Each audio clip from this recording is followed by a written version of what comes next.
Et merci à tous les amis d'être venus. La conférence d'aujourd'hui, la conférence de presse, porte sur le thème pouvoir collégial et présidence tournante comme modèle pour l'État du Sud Congo. Et en toile de fond, en fait, c'est une conférence sur le fédéralisme. Tenant compte de toutes les situations que nous connaissons en Afrique depuis quelque temps, il serait quand même souhaitable qu'on prenne peut-être une minute de silence pour penser à tout ce qui se passe dans tous nos pays, que ce soit au Burundi, au Burkina Faso, au Congo, et ainsi de suite. Donc je vous invite, s'il vous plaît, à se considérer pour une petite minute de silence.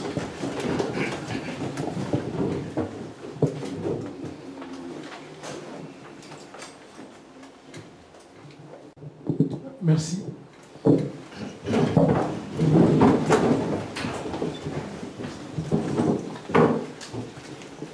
Donc, je vous présente d'abord les intervenants. Donc, nous avons, par ordre, nous avons M. Sébastien Mationgo, philosophe et politologue, auteur de cet ouvrage qui est ici, Consensus et fédéralisme au Congo. Donc, c'est cet ouvrage qui va commenter. Ensuite, nous avons M. José Menbert, qui est auteur de son ouvrage qui est là. Est-ce que je peux le montrer au public? Donc, voici l'ouvrage sur le fédéralisme écrit par le second intervenant. Et le troisième intervenant, c'est donc M.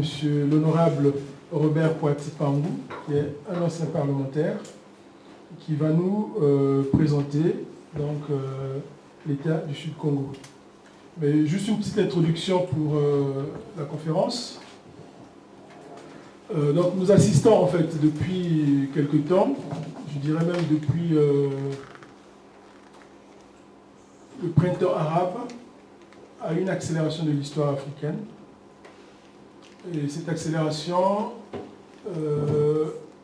on lui accorde le terme de déficit démocratique. C'est-à-dire qu'il y a un déficit démocratique en Afrique, parce qu'il y a des dictatures, parce qu'il y a des présidents qui s'éternisent au pouvoir. La preuve la plus récente, c'est celle de Nkurunziza qui est resté 10 ans au pouvoir, mais qui veut continuer à y rester. Mais en lisant bien le phénomène, et l'autre aspect, c'est celui selon lequel ces mêmes chefs d'État sont surpris aujourd'hui de se rendre compte que les grandes puissances qui hier les ont soutenus dans leur dictature sont en train de les lâcher. Donc ils ne comprennent pas pourquoi cet état de fait arrive, alors qu'ils ont servi loyalement les anciens colonisateurs.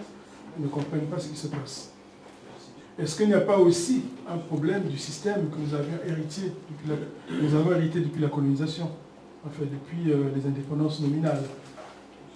Le système constitutionnel qui gère la plupart des États africains francophones, c'est le système jacobien, c'est-à-dire qu'un État centralisé, il y a une présidence et puis tout le reste s'en suit. Donc certains gens réfléchissent aujourd'hui sur le fédéralisme.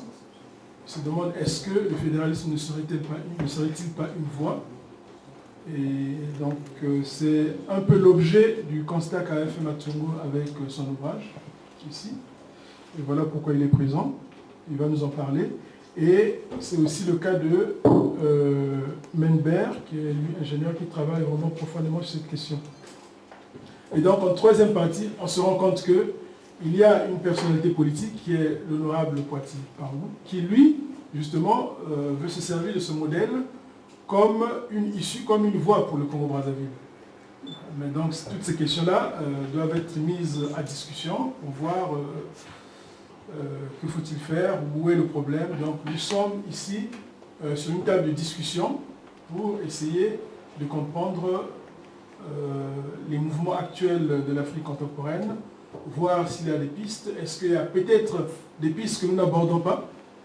On s'engouffre tous sur un schéma unique pour dire que il y a un qui est là, pousse-toi, moi je prends ta place, mais après on se rend compte que les problèmes demeurent toujours les mêmes. Donc je vais passer la parole en commençant avec donc le politologue Mathiongo, qui va nous parler de son ouvrage.